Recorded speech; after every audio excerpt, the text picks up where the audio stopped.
China has a veto power. China will never support any country in the world to become another permanent member state. This is the real face of China. I want to say that again to India. Don't do unto others what you don't want others do unto you. An important rule for the security and stability of the Malacca Straits maritime zone. दोस्तों, Chinese analyst Victor गाओ के हालिया interview इस समय social media पर काफी ज्यादा viral हो रहे हैं। इसमें उनके द्वारा भारत चीन के कई सेंसिटिव टॉपिक को उठाया गया। उन्होंने कहा कि अगर पाकिस्तान का पानी भारत इसी तरह से रोकता रहा तो कल को चीन भी भारत का पानी रोक देगा। इतना ही नहीं, उन्होंने कहा कि अगर भारत को यूनाइटेड नेशन सिक्योरिटी काउंसिल का परमानेंट मेंबर बनना है तो चीन से दोस्ती करना ही होगा, नहीं तो भारत परमानेंट मेंबर बनने का सपना छोड़ दे।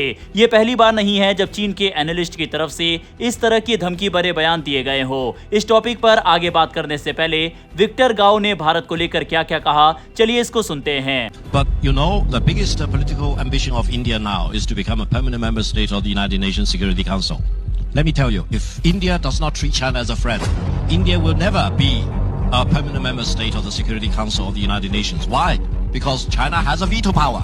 China will never support any country in the world to become another permanent member This is the real state. face of China. I want to say that again to India. Don't do unto others what you don't want others do unto you, because strictly speaking, as far as Indus River is concerned, India is not exactly the upstream country.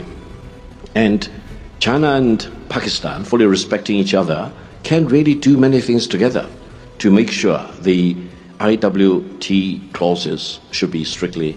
Indian Prime Minister Modi started to threaten not to allow a single drop of water to flow from the Indus River to Pakistan. I was interviewed by a major Indian television, and I declared in times of peace to threaten to stop the flow of water to the downstream country where hundreds of millions would depend on the water. It will be a crime against humanity. In times of war, if you stop the flow of water to the hundreds of millions of people in the downstream region, it will be a war crime. And I urged India not to do so. Further, I emphasized, strictly speaking, while Pakistan is the downstream country, India is not exactly the upstream nation. You know, the Indus rivers and many of the tributaries actually flow from Himalayas. And I emphasized, don't do unto others what you don't want others to do unto you. अब दोस्तों, Victor गाओ के इस बयान के बाद भारतीय diplomat की तरफ से भी चीन को कड़ा जवाब दिया गया, और ये जवाब दिया है रुदेंद्र टंडन जी ने। इन्होंने 11 मई से 2026 को विदेश मंत्रालय में सचिव के रूप में कार्यभार संभाला, और ये एक IFS अधिकारी 1994 बैच के हैं। अपने 3 दशक लंबे कैरियर में उन्होंने 2020 से 2021 तक अफगानिस्तान में भारत के राजदूत और 2018 से 2020 तक आसियान में भारत के राजदूत के रूप में भी महत्वपूर्ण जिम्मेदारी निभाई है। उनका ये बयान सीधे सीधे भारत का ऑफिशियल स्टैंड है, और उन्होंने कहा कि अगर चीन भारत को पानी रोकने की धमकी देगा तो हम चीन के व्यापार को रोक देंगे और सीधे सीधे मलक्का स्टेट को ब्लॉक कर देंगे। जी हाँ दोस्तों, भारत ने पहली बार सीधे सीधे चीन को यही जवाब दिया है। साफ है दोस्तों, दोनों तरफ से बड़ी धमकी एक दूसरे को दी गई है। एक तरफ से चीनी एनालिस्ट की तरफ से तो दूसरी तरफ भारत के विदेश सचिव की तरफ से। अभी तक स्ट्रिंग ऑफ पर्ल्स हो या फिर मलक्का स्टेट को ब्लॉक करना या फिर भारत की नेकलेस ऑफ डायमंड वाली पॉलिसी, ये सब अभी तक एक स्ट्रेटेजी की तरह थी और हम जैसे लोग और एनालिस्ट वगैरह इसके ऊपर चर्चा करते थे।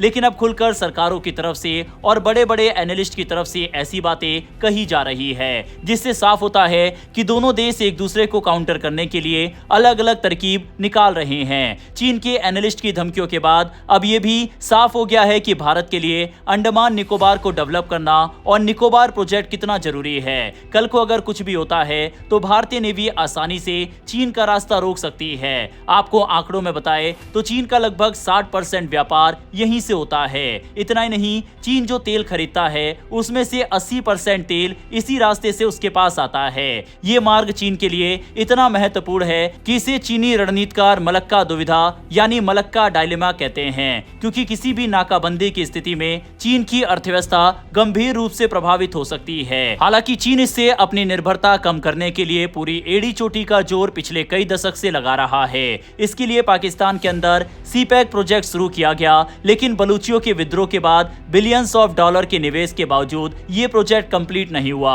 और अब धीरे धीरे चीन इसमें फंड करना भी कम कर रहा है, क्योंकि ये प्रोजेक्ट अब शायद ही कंप्लीट हो पाए। इसके पीछे चीन और पाकिस्तान भारत का हाथ बताते हैं कि भारत नहीं चाहता कि ये प्रोजेक्ट कंप्लीट हो, इसीलिए इस तरह की साजिश भारत कर रहा है। पाकिस्तान से सीपैक के अलावा म्यांमार के रास्ते बंगाल की खाड़ी से तेल पाइपलाइन ले जाने की योजना भी चीन की है, लेकिन जिस तरह से म्यांमार में विद्रोह प्रदर्शन हो रहा है, इस प्रोजेक्ट पर भी संकट के बादल मंडरा रहे हैं और यही वजह है मलक्का स्ट्रेट से चीन की निर्भरता आने वाले 1-2 दशक में भी कम नहीं हो पाएगी और जो चीन धमकियां दे रहा है भारत के पानी को रोकने की, वो बैकफायर कर सकती है। वहीं अगर भारत के लिए संकट की बात करें तो चाइना ऑलरेडी बड़ा डैम बना चुका है और वह इस पानी को कंट्रोल करके भारत के अंदर सूखा और बारिश के मौसम में बाढ़ लाने की ताकत रखता है, लेकिन भारत ने इसका भी तोड़ निकाल लिया है। भारत ने अपने एरिया में भी डैम बनाए हैं और कुछ को विकसित कर रहा है। बाढ़ आने की स्थिति में इस पानी को वहां पर स्टोर कर लिया जाएगा। वहीं दूसरी तरफ अगर सूखा आएगा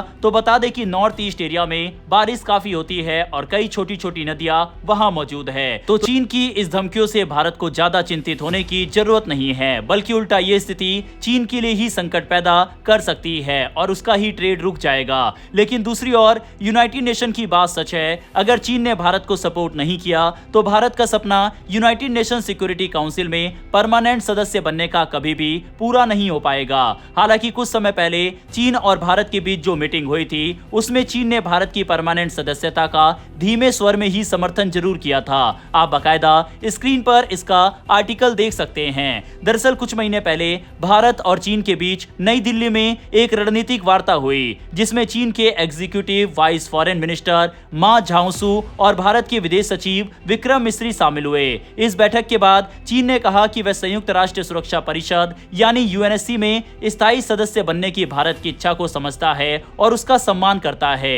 लेकिन सबसे अहम बात यह रही कि चीन ने भारत की दावेदारी का सीधा समर्थन नहीं किया था। यही वजह है कि इस बयान को कूटनीतिक तौर पर महत्वपूर्ण तो माना जा रहा है, लेकिन इसे भारत के लिए पूरी तरह सकारात्मक संकेत नहीं कहा जा सकता, क्योंकि यूएनएससी के स्थायी सदस्य बनने के लिए सिर्फ सम्मान या समझ काफी नहीं है, बल्कि 5 स्थायी देशों का समर्थन बेहद अहम माना जाता है। आपको बता दें कि साल 2022 में जब भारत ने स्थायी सदस्यता की दावेदारी को आगे बढ़ाया था, तब अमेरिका, रूस, फ्रांस और ब्रिटेन ने भारत का समर्थन किया था, लेकिन चीन ऐसा एकमात्र स्थायी सदस्य था जिसने खुलकर समर्थन नहीं दिया था। इसीलिए इस बार चीन के बयान पर पूरी दुनिया की नजर बनी हुई है।